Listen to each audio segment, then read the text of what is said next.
Alam na dis mga kalapatids, meron na naman tayong mga epektos dito, tatlo. Eto mga kalapatids, yung isa dito, pa-libre lang mga kalapatids, pasunod lang.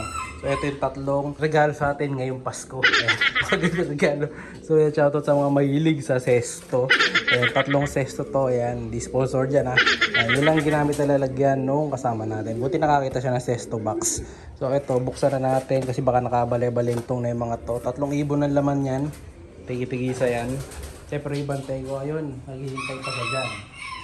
So dito natin pala lalagay yan. Ito.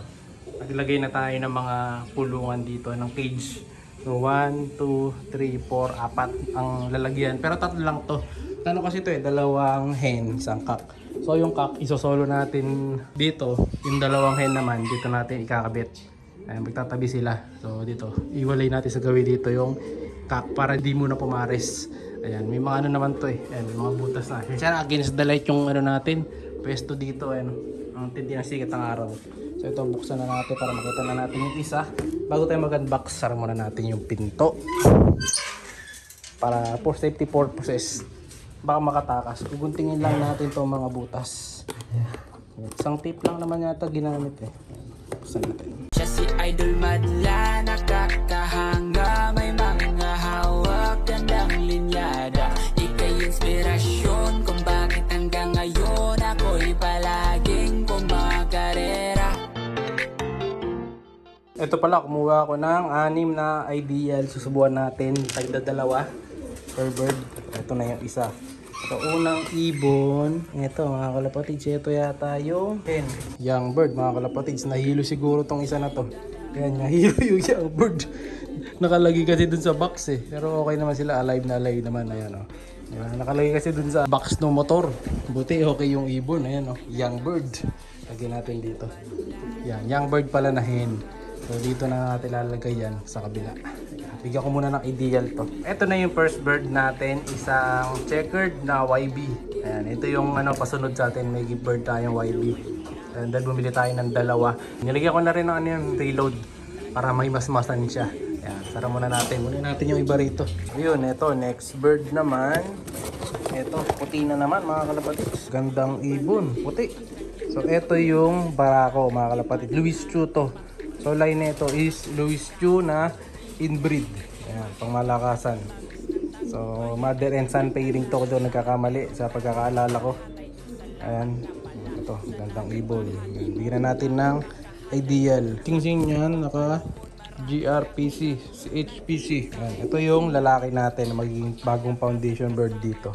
Yan, puting-puti kinis. Ang maganda dito sa bagong puti natin dito, puti siya pero hindi siya bull-eye. So yung mata niya, kita nyo, ayan puti pero ang mata niya pang grizzle. Kasi yung ilalim ng tuka niya may itim ayan Itim yung ilalim ng tuka niya. So galing to sa hindi purong puti na pamilya. Ayan, kaya ganyan, no? So parang throwback lang to. Ayan, pero gantang ibon, kabilaan yan, Dito medyo dilim ang mata niya pero hindi rin bull eye. Ayan, kita niyo yung sa mata. Medyo madilim pero dito maliwanag ang mata niya. Ayan, gandang ibon. So Louis Chu na lalaki to, medyo lugon-lugon pa. Pero tingin ko ito, 1 buwan lang to kondisyon na. Mapaparis kaagad natin to. Maganda na kaagad ang kondisyon pang breed na kumbaga. So mga kaparis na ito, yung kasama din niya dito. Ito, yung nasa kabilang box. Ayan, silang dalawa yung magpaparis Okay, third bird naman. Ito maganda to, yung third bird mga kalapatids. Ito ako pumili na ito Yung lalaki, si Idol ang pumili nun, yung kumpare natin. Kaya pumili. Ito kasi, nakita ko ito nagandang kagad ako Ayan. Ito babae pala. Ayan, ito yung hen. Ito yung makakaparis nung isa. Nung pure white na to na Louis Chu. Actually, Louis Chu din to mga kalapatids. Ayan, mga to, Vandenbroek. White Vandenbroek to na Louis Chu mga kalapatids So pang malakasan yan, White Vandenbroek. So kaya yung cock. Ito yung hen. Mukha lang cock to. Mukha lang hen to. Pero ito yung cock. Ayan. So silang dalawa magpapares. Ganda na ito, grizzle So medyo sila talaga. Nagrogi sila dun sa isa. Nagrogi sila dun sa lalagyan na box. Maliit kasi butas Ayan kaya tumahimik sila So sing-sing naman nito. Ayan nakakalabring sila pareho. Ayan. Bagong gagamitin natin. Ayan, ganda. Grizzle.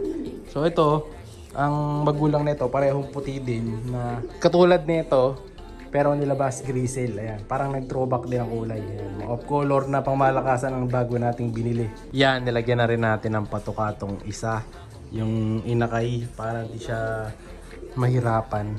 So ito, baka i-train ko tong isa na to. No, o kaya breeder na lang dito, sayang kasi hindi talaga ako nag-train ng mga binibili sa atin o binibili natin na mga ibon. Ayan, pagka ganun kasi nanghihinayang ako eh. So unless binili ko talaga para sa ganung paraan na ilaban talaga. Pero ito, tatabi na lang siguro natin to. Depende tingnan ko, pero lamang sana to, tabi natin. So bali itong white banded brook, ayan siya, medyo ano po, nahihirapan pa siyang mag-adjust. Pero hindi pa siya nag-pops. Ito, naka-pops na ng isa, umiscore na. Masasanay din tong mga to. Yan, kailangan lang talaga nito, pahinga lang. Ayun, pagka naka-recover tong mga to, all goods na yan. Ganda na itong grizzle, oh. Parang saddle siya na grizzle. So yun ang mga bago nating breeder. Ito yung Joe Stone, malapit na to mabibreed na. Mauna tong itim, pares ko dun sa kapatid nila AJ. Yung napili ko mga kapares ng mga yan, nandito din. Ayan, yung kung mga kapatid ni AJ yung isa mga kapares. Ito. Ito maganda to, tinabi ko to. O di ako nagkakamali. Kasunuran ni ano to eh, ni Kobe. Saka ni AJ. Ayan, kaya kita nyo dito sa itsura. Panlaro to, hinugot ko lang, tinabi ko kasi nagpapanalo si AJ no, kaya ito, hindi ko na nilaban. So kamukha niya nito. Ayan, ito yung tatay nila, si Dax.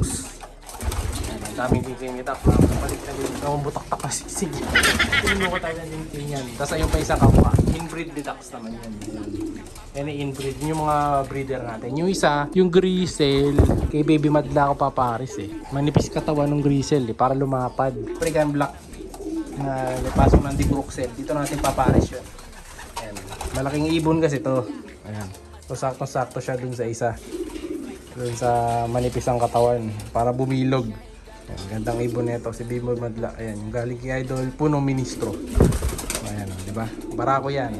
Niliguan ko na rin to kahapon eh. Ito yung nasa vlog na naligo kahapon, di ba? So niready na natin. Ang hindi pa naligo pala, nakalimutan ko. Yung dalawa, yan. Bukas papaligo na lang ako lahat dito ng Malatayon. So ito pala mga bago natin, mga warriors na to. Nakuha natin sa kumpare natin na si Idol Paregoy Freeway Lock TV. Ayan, ito yung kanyang channel. Ayan, yung kanyang page. Ayan, so binigay niya sa atin ito isa. Bilhin natin yung dalawa. Ayan, kasi dapat pupunta kami sa kanya. Kaso di lang kami natutulog dahil medyo busy pa siya. Pag medyo maluwag na siya, papasyalan namin. Siguro by December, papasyalan namin siya. So sama ko iba mga vloggers doon, yung mga gusto sumama para makita yung mga ibon niya. Maraming ibon yun, maganda mga ibon, mga champion yun. Kita nyo yung trophy nyo, napakadami din. So champion pansir yun sa Bulacan. So pwede natin siya puntahan sa mga susunod para ma-visit natin siya. So syempre pwede natin sama yung mga tropa natin vloggers kung available sila sa araw na yun. Kaya syempre muli, salamat pare kuya sa magandang mga ibon. Ayan, dito sa Grizzle, Vandenbroek, Louis Student, White Vandenbroek, Louis Student, sa Big Bird niya na pangmalakasan din ito. Ang alam ko, Blue Magic to, isa na to eh. Blue Magic yata yung sabi niya ngayon nito. So ayun yung mga bago natin mga warriors. Puno na naman ng page natin. No? Tapos may mga i-breed pa akong iba. Abangan nyo na lang yung mga i-breed pa natin. Siya'y kalapatistang napakadaling na kinakilala.